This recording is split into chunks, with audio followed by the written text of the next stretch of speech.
ஆட்சிக்கு மரண தண்டனை கொடுக்க சட்டம் இருக்குல்ல, இது முழுமையா நீக்கப்படும் அப்படின்னு சொல்றாங்க. இப்போ எக்ஸிஸ்டிங்கா என்ன ரூல்ஸ் இருக்கு அப்படின்னா, ஒருத்தவரை வந்து கொலை செஞ்சுட்டாங்க அப்படின்னா அவருக்கு வந்து லைஃப் இம்ப்ரிசன்மெண்ட், வாழ்நாள் தண்டனை, இல்ல வந்து எக்ஸ்ட்ரீம் ரேர் கேசஸ்ல வந்து மரண தண்டனையும் கொடுக்க சட்டம் இருக்கு. இது வந்து ரேரா அப்படின்னாலும் இது வந்து நடைமுறையில தான் இருக்கு. இதை வந்து நீக்கணும் அப்படின்னு சொல்றாங்க.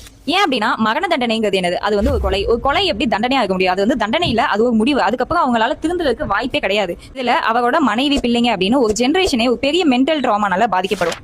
இதுல முக்கியமான விஷயம், இவர் தான் கொலை பண்ணாருன்னு அறியப்பட்ட இந்த அக்யூஸ், இந்த குற்றவாளி இருக்கார்ல, இவர் உண்மையிலேயே அந்த கொலையை பண்ணல, இவர் குற்றவாளி இல்ல அப்படின்னா ஒன்னும் புதுசா சொல்லல, தப்பே பண்ணாம மரண தண்டனை வாங்கி அவங்க வாழ்க்கையே வாழ விடாம பண்ண இன்சிடென்ட்ஸ் எல்லாம் இருக்கு. சோ அவங்களுக்கு வாழ்நாள் தண்டனை மட்டும் கொடுத்தோம் அப்படின்னா என்னைக்காச்சும் அவங்க வந்து மேல்முறையீடு பண்ணி அவங்க குற்றவாளி இல்ல அப்படின்னு நிரூபிச்சு அவங்க வந்து வெளியே வந்துக்கலாம். ஆனா நீங்க மரண தண்டனை கொடுத்துட்டீங்கன்னா அவங்களால நிரூபிக்கவும் முடியாது, அவங்களோட வாழ்க்கை முடிஞ்சுக்கும். இதை சரி செய்யறதுக்காக நாம் தமிழர் கட்சி ஆட்சியில ஒரு புது மசோதாவை கொண்டு வந்து இந்த சட்டத்தை சீர்திருத்தம் செய்யறதுக்காக வலியுறுத்தப்படும் அப்படின்னு சீமான் அவர்கள் சொல்றாரு. இதுதான் சரியாக இருக்கும். இது உண்மையிலே ஒரு வரவேற்கத்தக்க சீர்திருத்தம். யார் ஆட்சிக்கு